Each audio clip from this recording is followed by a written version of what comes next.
ಎಲ್ಲರಿಗೂ ನಮಸ್ಕಾರ. ವೇದಿಕೆಯಲ್ಲಿ ಸ್ಥಳೀಯ ಶಾಸಕ ಮಿತ್ರರಾದ ಬಸವರಾಜ್, ನಮ್ಮ ಮಾದೇಪುರ ಶಾಸಕರಾದ ಸೋದರಿ ಮಂಜುಳಾ ನಿಂಬಾವಳಿ, ನಮ್ಮ planning committee vice chairman Rajeev ಅವರೇ, ವಿಧಾನ ಪರಿಷತ್ತಿನ ಸದಸ್ಯರಾದ ನಮ್ಮ ಸುಧಾದಾಸ್ ಅವರೇ,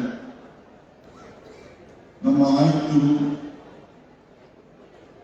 ನಮ್ಮ ಮೇಯರ್ ಜವಾಬ್ದಾರಿ ವಹಿಸತಕ್ಕಂಥ ನಮ್ಮ ರಾಕೇಶ್ ಸಿಂಗ್ ಅವರೇ, ಆಯುಕ್ತರಾದಂಥ ತುಷಾರ್ ಗುಜರಾತ್ ಅವರೇ, ಇಲ್ಲಿ PDA ಕಮಿಷನರ್ ಇದ್ದಾರೆ, BMTC ಕಮಿಷನರ್ ಇದ್ದಾರೆ, ಇದ್ದಾರೆ, PWSSP ಚೇರ್ಮನ್ ಇದ್ದಾರೆ, ಪೊಲೀಸಿನ ಸಂಬಂಧಪಟ್ಟಂತ ಟ್ರಾಫಿಕ್ ಸಂಬಂಧಪಟ್ಟಂತ ಎಲ್ಲ ಅಧಿಕಾರಿಗಳಿದ್ದಾರೆ ಮತ್ತು DCU ಇದ್ದಾರೆ, ZPSU ಇದ್ದಾರೆ, ನಮ್ಮ ಇಲಾಖೆಗೆ ಕಾರ್ಪೊರೇಷನ್ ಸಂಬಂಧಪಟ್ಟಂತ ಎಲ್ಲ ಇಲಾಖೆ ಅಧಿಕಾರಿಗಳಿದ್ದಾರೆ, ನಿಮ್ಮ ಜಾಯಿಂಟ್ ಕಮಿಷನರ್ ರಕ್ಷಣೆ ಇದ್ದಾರೆ, ಇನ್ನು ಎಲ್ಲ ಅಧಿಕಾರಿಗಳು ಕೂಡ ಇದ್ದಾರೆ.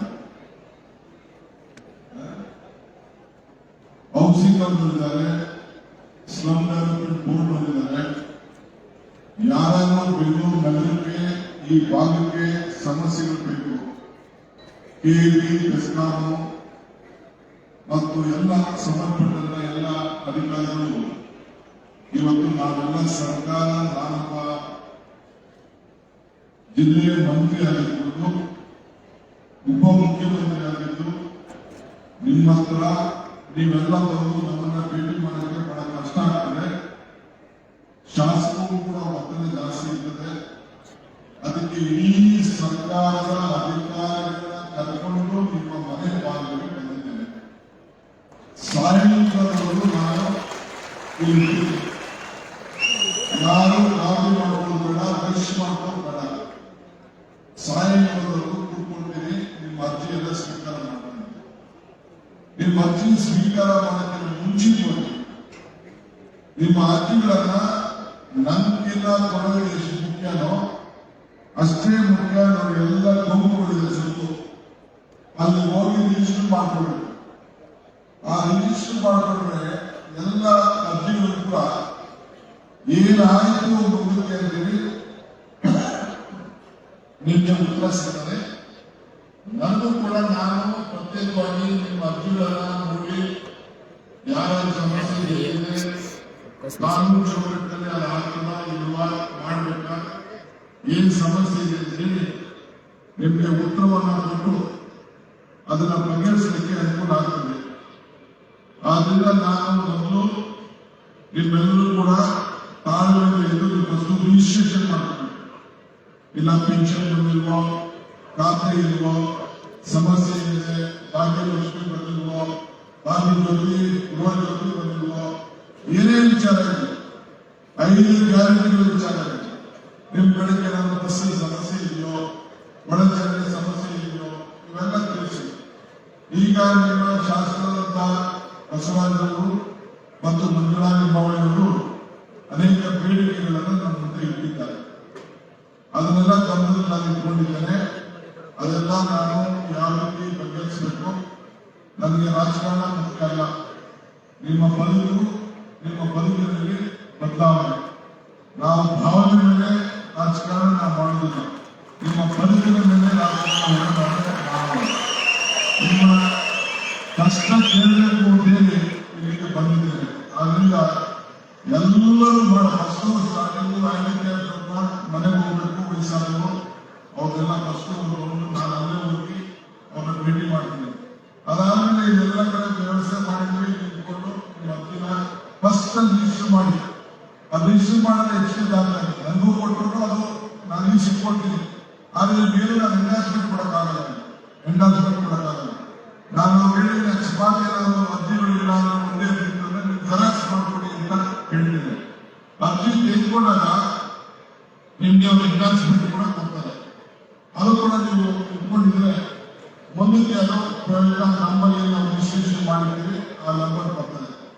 ಅದರಿಂದ ಸಿದ್ದರಾಮಯ್ಯ ನೇತೃತ್ವದ ಸರ್ಕಾರ ನೀವೆಲ್ಲ ಸೇರಿ ಈ ಕ್ಷೇತ್ರದಲ್ಲಿ ನಾವು ಸೋತಿರ್ಬೋದು, ಆದರೂ ನಿಮ್ಗೆಲ್ಲ ವಿಶ್ವಾಸ ಇದೆ, ಒಂದು ಬಲಿಷ್ಠವಾದಂತಹ ಸರ್ಕಾರ ಇದೆ, ನಿಮ್ಮ ಸೇವೆಯನ್ನ ನಿಮ್ಮ ಮನೆ ಬಾಗಿಲು ಬಂದು ಮಾಡಬೇಕು ಅಂತೇಳಿ ತೀರ್ಮಾನ ಮಾಡಿ ಬೆಂಗಳೂರು ನಗರದ 10 ಕಡೆ 20 ಕ್ಷೇತ್ರಗಳಿದೆ. 10 ಕಡೆ ನಾವು 9 ಕಡೆ ನಾನೇ ಹೋಗಿ ಎಲ್ಲ ಕಡೆಗೂ ಭೇಟಿಗಳನ್ನು ಕೂಡ ಕೊಟ್ಟಿದ್ದೇನೆ. ಇದೇ ರೀತಿ ಎಲ್ಲ ಅಧಿಕಾರಿಗಳನ್ನ ಕರ್ಕೊಂಡು ಹೋಗಿ ಅವ್ರ ಪಾಲ್ಗೆ ಹೋಗಿ ಅವರ ಸಮಸ್ಯೆಗಳನ್ನ ಬಗೆಹರಿಸಲಿಕ್ಕೆ ನಾವು ಕಾರ್ಯಕ್ರಮವನ್ನು ರೂಪಿಸಿದ್ದೇವೆ. ಆದ್ರಿಂದ ನೀವು ಈ ಅವಕಾಶವನ್ನು ತಾವೆಲ್ಲ ಉಪಯೋಗಿಸಿಕೊಳ್ಬೇಕು. ನಾನು ಹೆಚ್ಚಿಗೆ ಮಾತಾಡೋದಿಲ್ಲ. ಏನು ನಮ್ಮ ಶಾಸಕರು ಏನು ಹೇಳಿದ್ದಾರೆ, ಮುಖ್ಯವಾಗಿ ಕುಡಿಯುವ ನೀರಿನ ಸಮಸ್ಯೆ ಬಗ್ಗೆ, ರಸ್ತೆ ಬಗ್ಗೆ, ಕೆಲವು ಪ್ರಯೋಗದ ಬಗ್ಗೆ ನನ್ನ ಗಮನವನ್ನು ಸೆಳೆದಿದ್ದಾರೆ. ನಾನು ಎಲ್ಲ ಏನು ಶಾಸಕರು ಹೇಳಿದ್ದಾರೆ, ಬಸವರಾಜ್ ಮತ್ತು ಮಂಜುಳಾರ್ ಹೇಳಿದ್ದಾರೆ, ಎಲ್ಲ ನಾನು ಬರೆದುಕೊಂಡಿದ್ದೇನೆ. ಟ್ರಾಫಿಕ್ ವಿಚಾರ ಇರ್ಬೋದು, ಸ್ಟಾಕ್ ಮಾರ್ಕೆಟ್ ಕೆರೆದು ಪೇಮೆಂಟ್ ಕೊಡುವ ವಿಚಾರ, ಕೆಲಸ ನಿಲ್ಲಿಸಿದಂತ ವಿಚಾರ ಇವೆಲ್ಲ ಕೂಡ ಹೇಳ್ತಾರೆ. ಕೆಲಸ ಏನ್ ಮಾಡೋಕ್ಕಾಗ್ತದೆ, ಅವರು ನಮಗೆ ಹೇಳ್ಕೊಟ್ಟು ಪಾಠನ ನಾವು ಇದನ್ನು ವಾಪಸ್ ರಿಪೀಟ್ ಮಾಡ್ಕೊಂಡಿರ್ತೇವೆ.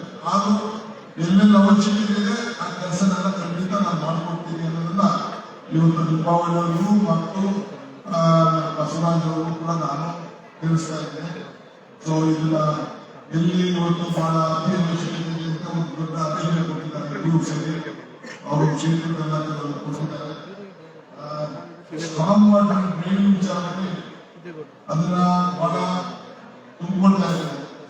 ನಾನು ನಮ್ಮ ಅಧಿಕಾರಿಗಳಿಗೆ ಹೇಳಿದ್ದೇನೆ, ಒಂದು ಹೊಸ ಮಾರ್ಗದ ಉಪಾಯವನ್ನು ಏನದು ಅಂದ್ರೆ ಈ ಲ್ಯಾಂಡ್ ನಮಗೆ 2-3 ಬಾರಿ ಮಾರ್ಗ ಬಂದಿದೆ. ಈ ಕಸದ ವಿಚಾರದಲ್ಲಿ ಒಂದು ದೊಡ್ಡ ಸಮಸ್ಯೆ. ನಾವೇನಾದ್ರು ಮಾಡಿ ಕಸದ ಯಾಕನ್ನು ಹೊರಗಡೆ ಇಟ್ಕೊಂಡು ಹೋಗಿ ಅದನ್ನ ಸುಡಬೇಕು. ಅದರಿಂದ ಏನು ಬೇಕು ಅದನ್ನು ಮಾಡಿ ಅದನ್ನ ಡಿಕಂಪೋಸ್ ಮಾಡಿ ಸುಟ್ಟಾಗ ಮಾತ್ರ ಅದನ್ನು ಬೆಲೆ ಬರ್ತಿಲ್ಲ. ಅದು ತುಂಬಿಕೊಂಡು ಹೋಗಿದ್ರೆ ಅದೇ ಒಂದು ದೊಡ್ಡ ನಾಶಿ ಆಗ್ತದೆ. ದಿನಕ್ಕೆ ಸಾವಿರಾರು ಟನ್ ಈ ಒಂದು ಕಸ ಬೆಂಗಳೂರು ನಗರದಲ್ಲಿ ಉತ್ಪತ್ತಿ ಆಗ್ತದೆ.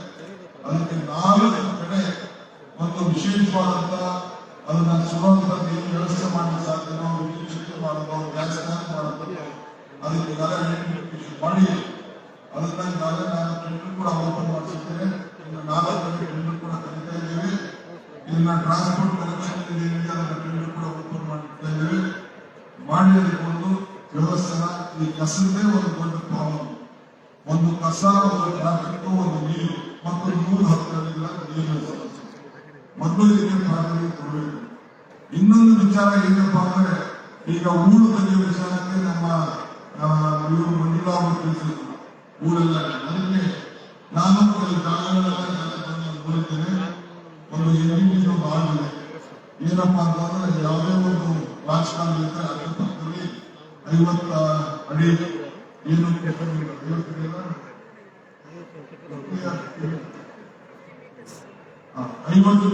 ದೊಡ್ಡ ಕಾಲುವೆಯಿಂದ ಏನು ಕಟ್ಟಂಗಿಲ್ಲ. ಅಂದ್ರೆ 150 ಮಧ್ಯದಿಂದ ಏನು ಕಟ್ಟಂಗಿಲ್ಲ. ಅದಕ್ಕೆ ಯಾರು ಕಟ್ಟಂಗಿಲ್ಲ. ಅದಕ್ಕೆ ನಾನು ಏನು ಹೇಳಿದ್ದೀನಿ ಅಂದ್ರೆ, ಈ ಮೇಜರ್ ಟ್ರಾಫಿಕ್ ನ ನಿಲ್ಲಿಸಬೇಕು ಅನ್ನೋ ದೃಷ್ಟಿಯಿಂದ ಈಗಿಂದಲೇ ಆ 150 ಮೀಟರ್ ನಮ್ಮ ವಿಷಯಕ್ಕೆ ತೆಗೆದುಕೊಂಡು ಅವ್ರಿಗೆ ಖಾಸಗಿ ಒಂದು ಜಮೀನಿತ್ತು ಕ್ಲೀನ್ ಕೊಟ್ಟು, ಅದು ದೊಡ್ಡ ವಾಹನ ಪಾಪ ಶಾಲಾ ಮಕ್ಕಳಿಗೆ ಜನರು ಸಾಮಾನ್ಯ ಜನರಿಗೆ ಓಡಾಡಲಿಕ್ಕೆ ಒಂದು ರಸ್ತೆ ತಯಾರು ಮಾಡಬೇಕು ಅಂತ ಹೇಳಿದ್ದಾರೆ. ಈಗಾಗಲೇ ಸುಮಾರು 170-180 ಕಿಲೋಮೀಟರ್ ಇಡೀ ಬೆಂಗಳೂರು ನಗರದ ಕಾಲು ರಸ್ತೆಗಳನ್ನು ಬಿಡಿಸಿ, ಆಗ ನಮಗೆ ಕಸ ಎತ್ತಲು ಕೂಡ ಅನುಕೂಲ ಆಗ್ತದೆ. ಇನ್ನು ಮನೆ ಒಳಗಡೆ ಹೋಗಿ ಕಸ ಎತ್ತಲು ಬಹಳ ಕಷ್ಟ ಆಗ್ತದೆ. ಏನೇನು ಶೆಲ್ಫ್ಗಳು ಮುಚ್ಚುವಂತೆಲ್ಲ ಕ್ಲೀನ್ ಮಾಡಲಾಗ್ತದೆ. ಪಕ್ಕದಲ್ಲಿ ಒಂದು 40 ಮೀಟರ್ 40 ಅಡಿ ರೋಡ್ ಒಂದು ಕ್ರಿಯೇಟ್ ಮಾಡ್ಕೊಂಡು ಆ ಕಡೆ 40 ಅಡಿ 40 ಅಡಿ ಮಾಡಿದ್ರೆ ಇನ್ನು ಹೊಸ ರೋಡ್ಗಳನ್ನ ಹ್ಯಾಂಡ್ ಮಾಡಲಿಕ್ಕೆ ಅನುಕೂಲ ಆಗ್ತದೆ. ಎಲ್ಲರೂ ಕೂಡ ಎಲ್ಲರೂ ಕೂಡ ಮನೆಯಲ್ಲಿ 2 ಗಾಡಿಗಳು 3 ಗಾಡಿಗಳಾಗ್ತದೆ.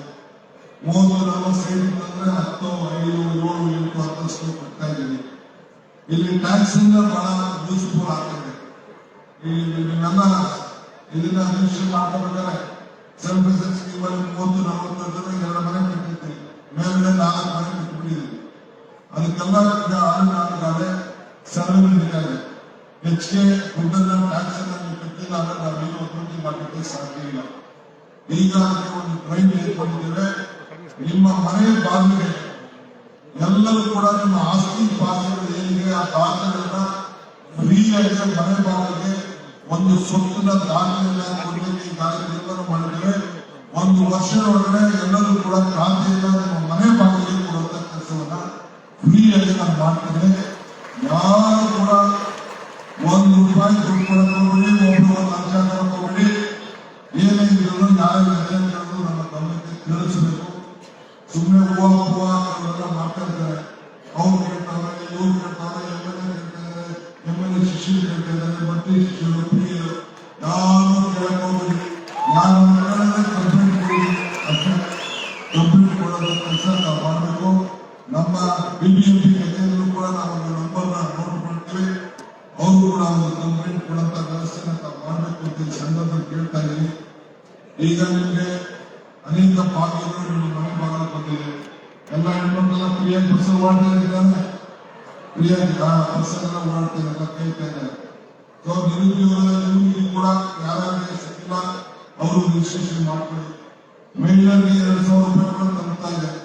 ಕೆಲವರು ನಂಬರ್ಗಳು ಫೋನ್ ನಂಬರ್ ಹೆಚ್ಚು ಕಮ್ಮಿ ಆಗಿರೋರು, ಕೆಲವರು ಏಜೆಂಟ್ಗಳು ಮಾಡ್ತಾರೆ, ಸ್ವಂತ ನಂಬರ್ ಕೊಟ್ಟಿದ್ದಾರೆ. ಅದು ಸ್ವಲ್ಪ ಹೆಚ್ಚು ಕಮ್ಮಿ ಆಗಿದೆ. ಒಂದು 5,000 1 ಕೋಟಿ ಜನರಿಗೆ ಈಗಾಗಲೇ ಗೃಹಲಕ್ಷ್ಮಿ ಆಗ್ತದೆ. ಸೊ ಮಹಿಳೆಯರಿಗೆ ಈಗ ಮನೆಗೆ ಇವತ್ತು ಗೃಹದಲ್ಲಿ ಕೂಡ ಬರ್ತಾ ಇದೆ. ಫ್ರೀ 0% ಬಿಲ್ ಕೂಡ ಈಗಾಗಲೇ ಕೊಡ್ತಾ ಇದೆ. ನಾನು ಗೌರ್ಮೆಂಟ್ ಹೋಗಿದ್ದೆ, ಯಾವ 2-3 ಮಾತ್ರ ಬಂದಿತ್ತು. ಸೊ ಈಗಾಗಲೇ ಗೃಹ ಬೆಸ್ಕಾಂ ವತಿಯಿಂದ ಈಗ ಸಮಸ್ಯೆ ಇಲ್ಲ ಅನ್ನೋದು ಆಯ್ತು. ಗೃಹಲಕ್ಷ್ಮಿ ಕೌಂಟರ್ಗೂ ಹೋಗಿದೆ, ಅಲ್ಲೊಂದು 10 ಮಾತ್ರ ಬಂದಿತ್ತು.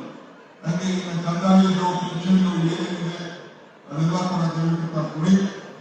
ಸೊ ಹಸುವಿನ ಅನ್ನಭಾಗ್ಯ ಏನು ಬರ್ತಾ ಇದೆ ಅದರಲ್ಲೇ ಮಂತ್ರಾಕ್ಷತೆ ಆಗ್ತದೆ. ಈಗ ಹೊಸದಾಗಿ ದೇವಸ್ಥಾನದ ಮಂತ್ರಾಕ್ಷತೆ ಎಲ್ಲ ತಲುಪ್ತಾ ಇದೆ. ನಮ್ಮ ಅಕ್ಕಿದೆ ಮಂತ್ರಾಕ್ಷತೆ ಅರ್ಶನ ಕೊಟ್ಟು ಅಕ್ಕಿ ಒಂದ್ ಕಡೆ ಇರ್ತದೆ, ಅರ್ಶನ ಒಂದ್ ಕಡೆ ಇರ್ತದೆ, ಅವೆರಡು ಸೇರಿದ ಮಂತ್ರಾಕ್ಷತೆ ಆಗ್ತದೆ. ಸೊ ಎಲ್ಲಿ ಸಿಕ್ತು ಅಕ್ಕಿ ಸಿದ್ದರಾಮಯ್ಯ ಕೊಟ್ಟಂತ ಅನ್ನಭಾಗ್ಯದಿಂದ ಅಕ್ಕಿ ಸಿಕ್ತು, ಅದರಿಂದ ಮಂತ್ರಾಕ್ಷತೆ ಆಗಿ ಪರಿವರ್ತನೆ ಆಯಿತು ಅಂತ ನಾವು ಹೇಳಕ್ಕೆ ಬಯಸ್ತೇವೆ. ಗೃಹಲಕ್ಷ್ಮಿಗೂ ಮಂತ್ರಾಕ್ಷತೆ ಕೊಡ್ತಾ ಇದ್ದೀವಿ, ಗೃಹಜ್ಯೋತಿಗೂ ಮಂತ್ರಾಕ್ಷತೆ ಕೊಡ್ತಾ ಇದ್ದೀವಿ, ಯುವ ನಿಧಿಗೂ ಮಂತ್ರಾಕ್ಷತೆ ಕೊಡ್ತಾ ಇದ್ದೀವಿ. ಸೊ ಹಂಗೆ ಎಲ್ಲರೂ ಕೂಡ ಮಂತ್ರಾಕ್ಷತೆ ಇವತ್ತು ನಿಮ್ಮೆಲ್ಲರೂ ಕೂಡ ಸಿಗ್ತಾ ಇದೆ. ಒಳ್ಳೆದಾಗಿ ಭಾಷಣ ಮಾಡಕ್ಕೆ ನಮಗೆ ಬಂದಿಲ್ಲ, ವಿಚಾರಗಳನ್ನ ಸಂಪ್ರದಾಯಗಳನ್ನ ತಿಳಿಸ್ತಾ ಇದ್ದೀನಿ. ಎಲ್ಲ ನಾಯಕರು, ಎಲ್ಲ ಪಕ್ಷದ ನಾಯಕರು ಬಂದಿದ್ದಾರೆ, ಅವರೆಲ್ಲರೂ ಕೂಡ ನಾನು ಸ್ವಾಗತಿಸ್ತೀನಿ. ನಮ್ಮ ಅಧಿಕಾರಿಗಳು ಬಂದಿದ್ದಾರೆ, ಬಹಳ ಜವಾಬ್ದಾರಿ ಇದೆ. ಸಾಯಂಕಾಲ 5-8ವರೆಗೂ 4-5 ಗಂಟೆವರೆಗೂ ಊಟ ಕೂಡ ನಿಮಗೆ ವ್ಯವಸ್ಥೆ ಇದೆ. ತಾಳ್ಮೆಯಲ್ಲಿ ನಿಮ್ಮ ಅರ್ಜಿ ಕೊಡಿ. ಅಪಾರ್ಟ್ಮೆಂಟ್ ಸೆಕ್ಷನ್ ಇರ್ಬೋದು, ವೆಲ್ಫೇರ್ ಸೆಕ್ಷನ್ ಇರ್ಬೋದು, ಏನೇ ಇರ್ಬೋದು, ನಿಮ್ಮ ಅರ್ಜಿನ ನಾನು ಸ್ವೀಕಾರ ಮಾಡಿ ಅದನ್ನು ಪರಿಹರಿಸಲಿಕ್ಕೆ ನಾನು ಬದ್ಧನಾಗಿದ್ದೇನೆ. ಅದಕ್ಕೋಸ್ಕರ ನಿಮ್ಮ ಸರ್ಕಾರ ನಿಮ್ಮ ಮನೆ ಬಾಗಿಲಿಗೆ ಬಂದಿದೆ. ನಿಮ್ಮ ಸರ್ಕಾರ ಸಹಕಾರ ಇರಲಿ, ನಿಮ್ಮ ಸೇವೆಗೋಸ್ಕರ ಸಹಕಾರ ಇರಲಿ ಅಂತ ಪ್ರಾರ್ಥಿಸಿ ನಮ್ಮೆಲ್ಲರೂ ಕೂಡ ಶುಭ ಹಾರೈಸಿ ನನ್ನ ಮಾತನ್ನು ಮುಗಿಸ್ತೇನೆ. ಈಗ ಮೊದಲು ನಾನು ಕೆಳಗಡೆ ಹೋಗ್ತೇನೆ, ಯಾರು ಕೂಡ ಹೋಗಲಿ, ಆಮೇಲೆ ಬೇರೆಯವರಿಗೆ